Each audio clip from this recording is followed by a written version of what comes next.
G'day, Ben Kingsley here, Managing Director of Empower Wealth, and I am thrilled to be able to share with you one of the latest features we have on our My Wealth portal, which is free for all of our customers and free for the public to use, in fact, and that is our Money Fit section. Now, you probably got a question mark in what is Money Fit? Well, the backstory here is really one of how do I compare? This is a question that I get asked, and all of our advisors get asked in our business many, many times throughout the course of the years that we've been doing this work. And what happens is, people come in, it's nervous time for them, right? They're looking at their financial situation. They're coming and sharing some of their concerns and worries and opportunities and excitement about, how we might be able to take them on a financial transformation journey to financial peace. And in the early stages, we're going through the fact find and we're asking questions. But as the conversation gets warmer and people start to relax and they realise that we're there to help them, the number one question, by far the number one question we all get asked is, so Ben, how do we compare compared to people like us that you see? And it's always been a difficult question to answer because it's not easy to see all those numbers rattling around your head and the thousands and thousands of clients that we look after. Well, guess what? Now we're in a position through the Money Smarts and also Money Fit part of the Money Smart system where we can actually show you how you do compare. And I'm delighted to be able to show you a quick little demo in regards to how we do that. So let's cut to the demonstration piece. So let's do that now. So here we are, and we're on the dashboard here. Now you can see down on the menu bar here, we've got Money Fit. I click over to that, and this is the new area that's been part of the Money Smart system. So what's happening here is you can see some numbers coming through. So for Brett and Sally, they're aged between 26 and 30 from Victoria. So we're going to look firstly, green is money coming in. So we've got their age range and we're going to compare them across Australia. Now what's happening here in this histogram is we can see that their range is $73,000 to $98,000. There are, based on the surveyed households here of 5,238, they sit at around 42.2%. So that's just giving them an indication across Australia where their income sits compared to everybody else. Now remember, creating wealth isn't always about income. It's also about expenditure. Now I can compare them against all age groups. So we can have a look here and you can see what's going on. So where do they sit against all age groups? 47.9, and you can see the number of households above and below that area. And then of course, I can even compare them across different states. Now, this is you comparing yourself, remember? Now, when we come down into expenses, we're looking at total expenditure into the household.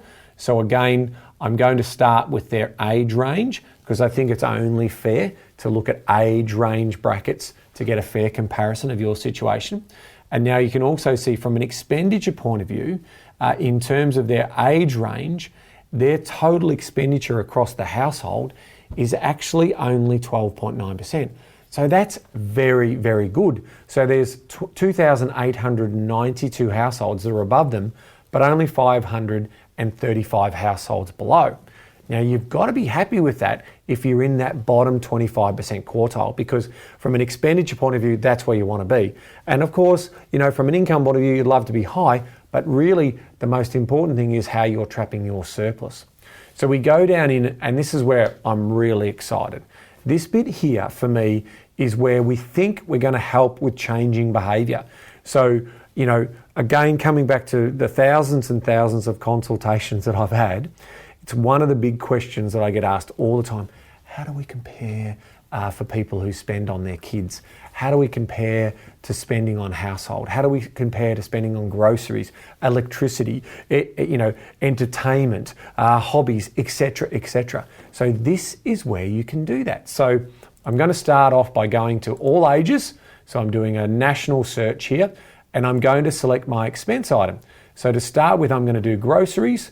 And you can see here with the groceries, this is where I can compare. Now, what this is telling me is that I'm 91.8% of the household. So I spend a lot on groceries. is the message for this particular couple here. So we'd like to see that come down. So what are you spending on that's essential versus discretionary, even though it's in the grocery side? So there can be no arguments. Now, if we go down into people of their age group, what does that look like for them? Does their situation improve? And we can see there, we hover over again, and they have improved a little bit. So there are older households potentially that are spending more than they are, but they're still very, very high in that expense range. Let's try one more. Let's go and have a look at electricity in terms of how they compare from an electricity point of view. So now we're seeing here 61. I'd prefer them to be sub 50. So, maybe they're spending too much on electricity. Maybe the deal that they've got with their electricity provider is a little too high and they need to shop around. So again, just bringing it back to context in terms of what their overall situation is. And again, you can go into Victoria, because remember, some electricity costs in some cities are more than others. So when we go into the state, we can also see that it's at 69.3 based on their age range as well. So really, there's no excuse for them not to start looking at how much they're spending on electricity to trap more surplus, because the more surplus we trap, the more we can put that money to work for us. So let's now look at the gold section, which is really about our trapping surplus and then building wealth. And we can see here in terms of their surplus, looks pretty good at 37,000. So they might be spending a lot on electricity and a little bit more on groceries, but maybe they don't have as much expenditure on discretionary items like holidays or things like hobbies and taking away food or what have you. So that's why you don't just look at a couple and say, right, that's in isolation. You need to play around here, get familiar with the insights that you're learning here. You can see for this particular case, this household sits right in the middle at 50.9%. So there's 1,828 households above and 2,155 households below. So that's based on a survey of 4,231. Now, as more people come on to the My Wealth portal and check out their MoneyFit story, that number is going to grow. But also remember that we're only getting the aggregate data. There is no personal information that makes its way into this here. Okay, so your privacy is protected, and we're only looking at the state level. One day in the future, as we get tens of thousands of people using the platform, we might go down into city level. We can have a look at the Sydney area or the Melbourne area and have a look at the capital cities and see what the spending that's going on. So that's really good. And then ultimately the final story here is really your net worth. And what's going to be happening in regards to where you sit currently compared to your particular age group or right across Australia for all of the age groups. So you can then also start to get a sense of where you're at in terms of your wealth creation journey. Now, we've got some further enhancements to do.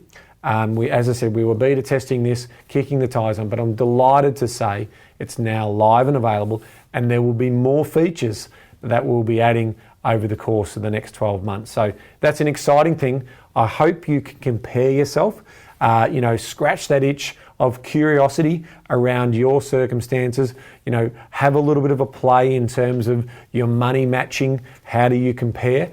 That's really a big part of what MoneyFit is all about. So get in there, kick the tires on it. How you do that is really simple. You go into the expenses area, you fill in the details and your bills and spending, and also your income, which comes into your income story. That's all we need to play with MoneyFit. And I encourage you all to debate it amongst your household in terms of what you think and how you're tracking, and get in there and compare yourself. Because ultimately our goal is to showcase to you, based on the aggregate data that we've collected and continue to collect, exactly what households are spending state by state, and certainly by age ranges, because that will give you a guide. It's not obviously precise, and everyone's household's circumstances are completely different, but it will give you some opportunity to sort of say, hey, we're a little bit over when it comes to overall household expenditure. And these might be the areas in terms of the expense items that we may want to focus in on to be able to reduce that number of expenditure happening in our household, trap more surplus, and then put that money to work. So hopefully you'll enjoy it. Tell your friends about it. Maybe it's a little bit of a competition in regards to checking out your money matching skills around how you do compare through the MoneyFit service, and let us know how you go. So we're really delighted that we've been able to release this to you, and there are going to be future enhancements coming to this part of the My Wealth portal as well. So get in there, update your information, and we look forward to seeing how you compare.